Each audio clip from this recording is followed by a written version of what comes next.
వెళ్ళిరయా సెలవని అంటాంది కంట తడి ఉండలేక నీ ఎంబడే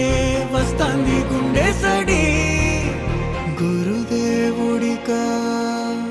ఇంతటి శోకం వెలివేసినదా పాపపు లోకం మహారాజయ్యా మహారాజయ్యా మహారాజయ్యా మరాతలు నీ చేతితో మార్చావయ్యా ఎట్టాగయ్యా ఎట్టాగయ్యా ఎట్టాగయ్యా ఏ దారిగా ఈ శూన్యము దాటాలయ్యా మొగనన్నది కబడి గంట